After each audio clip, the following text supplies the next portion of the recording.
कर्मचारी परिषद की सदस्य फिलोमेना काल्मबाख के लिए ये सुबह खास है। ट्रेड यूनियन ने सांकेतिक हड़ताल बुलाई है। 5.5% ज्यादा वेतन की मांग है। हमें 5.5% चाहिए। यहाँ असेंबली लाइन पर काम करने वाले कर्मचारी औसत कितना पाते हैं? असेंबली लाइन पर 1700 के करीब।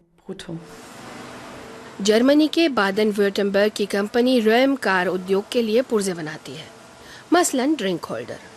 3 साल पहले वो दिवालिया हो गई थी। एक इन्वेस्टमेंट कंपनी ने उसे खरीद लिया। ऐसी स्थिति में कंपनी के मैनेजिंग डायरेक्टर को ऊंचे वेतन की मांग कतई पसंद नहीं।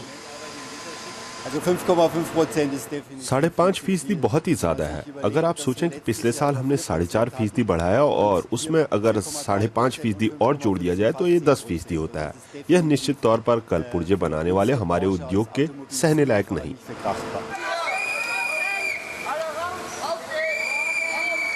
लेकिन कंपनी की कर्मचारी परिषद अपनी मांग पर अडिग है।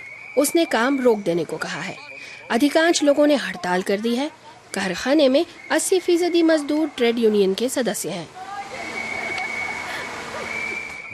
कम से कम 100 यूरो ज्यादा। सिर्फ रेम कंपनी में ही विरोध प्रदर्शन नहीं हो रहा।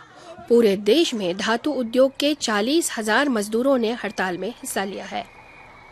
हमने स्टुटगार्ट यूनिवर्सिटी में अर्थशास्त्र के प्रोफेसर फ्रैंक एंगलमैन से पूछा कि क्या उद्योग तनख्वाह में इतनी वृद्धि बर्दाश्त कर पाएगा।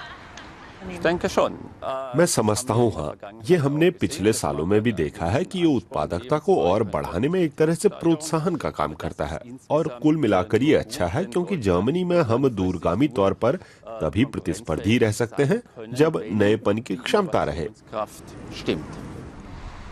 कुछ कंपनियां खर्च बचाने के लिए दूसरे रास्ते भी तलाश कर रही है।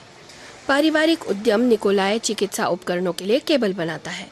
इनमें हाथ के काम की बहुत जरूरत होती है, इसलिए कंपनी ने रोमानिया में एक कारखाना खोला है। अब ये सोचा जा रहा है कि वहाँ कितना उत्पादन हो।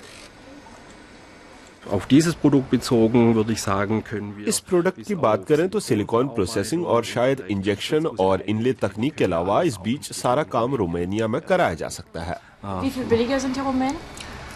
रोमानियन कितने सस्ते हैं अंदाजन? ये अमूमन मजदूरी सूचकांक से पता चलता है। इसमें आप 5 पॉइंट ज्यादा की सोच सकते हैं।